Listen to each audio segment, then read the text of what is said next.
Assalamualaikum viewers.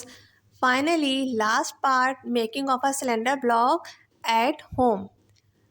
हमने किस तरह से रैप करना है सारे सिलेंडर्स को, ये हम सीखेंगे इस वीडियो में। सारे सिलेंडर्स रैप होने के बाद कुछ इस तरह से नज़र आएंगे और हमने इनको किस तरह रैप करना है, चले सीखते हैं।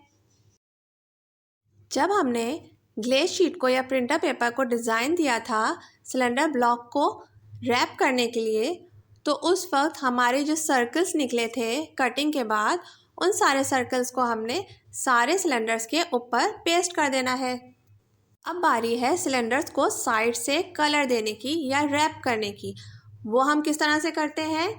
हमारे पास टोटल 4 ब्लॉक्स हैं, तो जो एक ब्लॉक का जो सबसे बड़ा सिलेंडर होगा, हाइट के हिसाब से हमने उसको निकाल लेना है और उसकी हाइट मेजर कर लेनी है स्केल से, मार्किंग करके, और फिर हमने ग्लेज शीट पे या प्रिंटर पेपर पे उस मेजरमेंट को मार्क कर लेना है और फिर कैंची की मदद से उस स्ट्रिप को ग्लेज शीट से सेपरेट कर लेना है।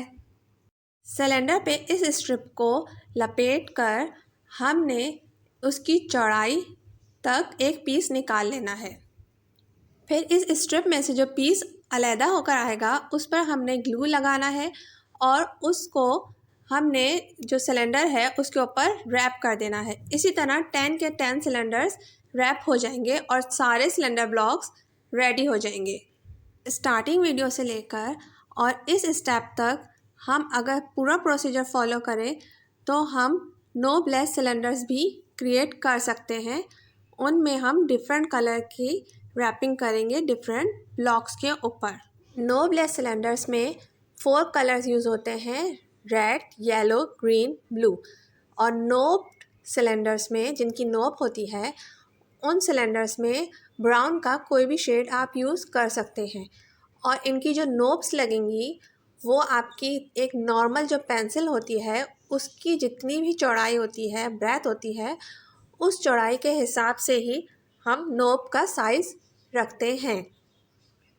क्योंकि जब मारिया मॉन्टेसरी ने ये ऑब्जेक्ट या मटेरियल क्रिएट किया था तो उन्होंने बच्चे की पेंसिल ग्रिपिंग को इम्प्रूव करने के लिए ये नोब्स लगाई थी।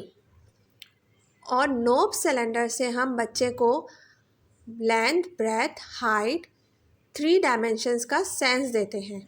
कुछ जगहों पे अब नोबलेस सिलेंडर्स जिनकी नोब्स नहीं होती थी वो कलरफुल होते थे, अब उनकी नोब्स भी उनके साथ अटैच होकर मिलने लगी हैं।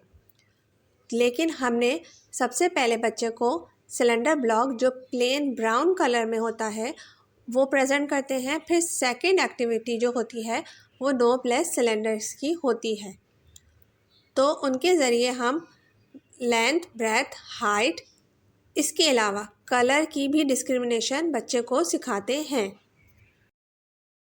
तो व्यूअर्स, ये कुछ इम्पॉर्टेंट बातें थी जो सिलेंडर ब्लॉक से रिलेटेड थी, तो आपको ये बताना ज़रूरी था। अब हम अपने टॉपिक पे वापस आते हैं कि किस तरह से हमने इसकी सिलेंडर्स के नोब्स क्रिएट करनी है।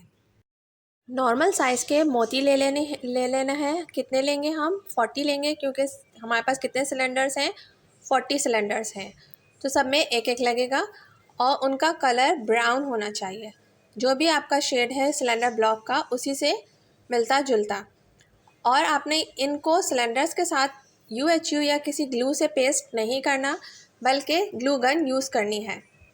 और ग्लू गन यूज़ करते हुए इस बात का ख्याल रखना है कि आपने ग्लू जो है वो मोती के ऊपर लगाना है। डायरेक्टली आप सिलेंडर ब्लॉक पे अप्लाई करेंगे तो क्योंकि अंदर इसके कॉक हैं तो वो मेल्ट हो सकता है ग्लू गन की गर्माई की वजह से।